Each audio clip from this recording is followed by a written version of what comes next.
तो जैसा कि हम सभी कयास लगा ही रहे थे कि 15 मार्च के बाद कभी भी election commission of India Lok Sabha चुनावों का विस्तृत कार्यक्रम घोषित कर सकता है।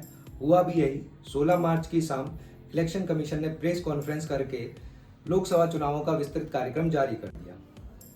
अपने कॉन्फ्रेंस में करते हुए इलेक्शन कमीशन ने हमें यह बताया कि यह चुनाव जो है 7 चरणों में होगा और इन 7 चरणों के आम चुनाव के माध्यम से देश की 543 लोकसभा सीटों पे चुनाव होगा। पहले चरण का चुनाव 19 अप्रैल को होगा। इसमें 21 राज्य की 102 सीट्स शामिल होंगी।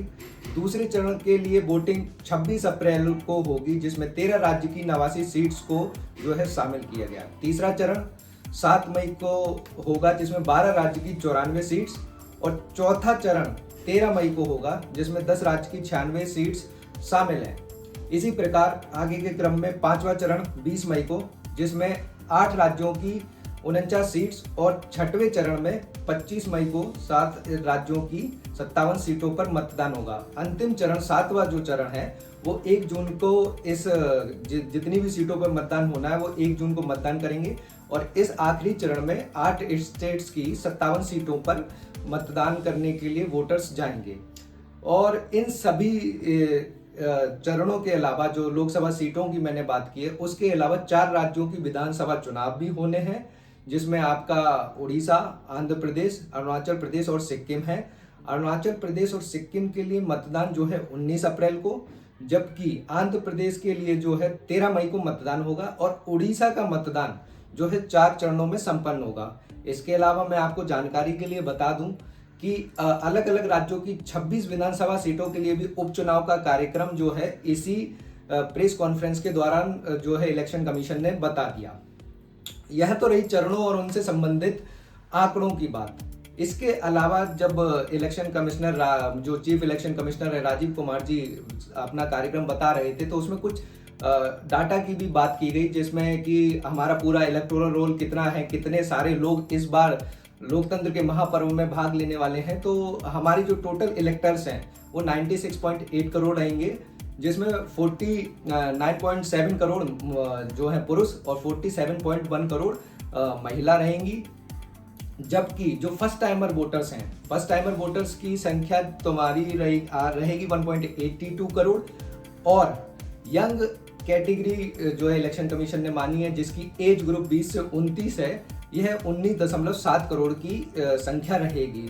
तो यंग वोटर्स और फर्स्ट टाइमर वोटर्स, इसकी टोटल जो आंकड़ा है हमारे पास वो 21.5 करोड़ का आंकड़ा बनता है।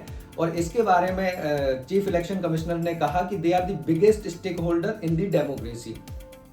अब इसके अलावा क्या इनिशिएटिव लिए गए, क्या पहली बार चीजें हो रही हैं, तो इस बार ज्यादा से ज्यादा रोल को अपडेट करने के लिए इलेक्शन कमीशन ने जो है एडवांस में भी एप्लीकेशंस 17+ उम्र के जो है बच्चे बच्चियों से लिए, और ऐसे बच्चों की संख्या जो है 1 अप्रैल जिन्होंने की आयु 18+ हो जाएगी या 18 साल के वो हो जाएंगे और आने वाले लोकसभा चुनावों में वो पार्टिसिपेट कर पाएंगे, तो ऐसी संख्या लगभग 6 लाख के समथिंग इस बार रहेगी।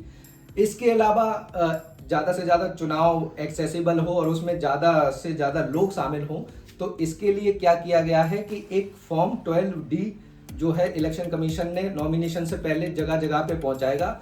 इसका लाभ 85 की उम्र से ज़्यादा के बुजुर्ग व्यक्ति और जिनकी विकलांगता यानी जो दिव्यांगजन हम जिन्हें कहते हैं, उनकी जो है डिसेबिलिटी अगर 40% प्लस अबव है, तो उनको ये फॉर्म 12D घर जाकर भरवाया जाएगा और उनसे उनकी इच्छा पूछी जाएगी। अगर वो घर पर ही वोट करना चाहते हैं तो वो इस 12D फॉर्म को भरें, और इलेक्शन कमीशन ये व्यवस्था करेगा कि वो उन्हें घर जाकर ही वोट कर सकें। और इसमें 2 आंकड़े और मैं आपको बताना चाहता हूँ कि ट्रांसजेंडर पर्सन्स जो कि 48,000 के समथिंग है, उसको भी जो है इलेक्टोरल रोल पे इलेक्शन कमीशन ने लिया है, और 85 से अधिक उम्र के जो है 82 लाख मतदाता इस बार जो है इस लोकतंत्र के महापर्व में भाग लेने वाले हैं। इन सारे आंकड़ों के बाद मैं यही एक बात बताना चाहता हूं कि इलेक्शन कमीशन ने जो अपना फाइनल प्रेस नोट दिया है वो 122 पेज के समथिंग है, और उसमें उनकी क्या पूरी तैयारी रही, कितना कॉम्प्रिहेंसिव ये चुनाव रहेगा, इसके बारे में जानकारी दी गई है। पर मैं आप सभी से एक बार उसमें 2 आर्टिकल्स की बात करना चाहता हूँ। प्रेस नोट में पहले पेज पे आर्टिकल 324 और आर्टिकल 82(3) इन 2 आर्टिकल्स का जिक्र किया गया है। तो आप हमें हमारे कमेंट बॉक्स में यह बताएं कि ये आर्टिकल किन चीज़ों से संबंधित है, और ऐसे ही इलेक्शन से रिलेटेड जानकारी और करंट इश्यूज पे मैं वीडियो बनाता रहूंगा। आप हमें सपोर्ट इस तरीके से करें कि हमारे चैनल को सब्सक्राइब करें और इसे लाइक करें। धन्यवाद।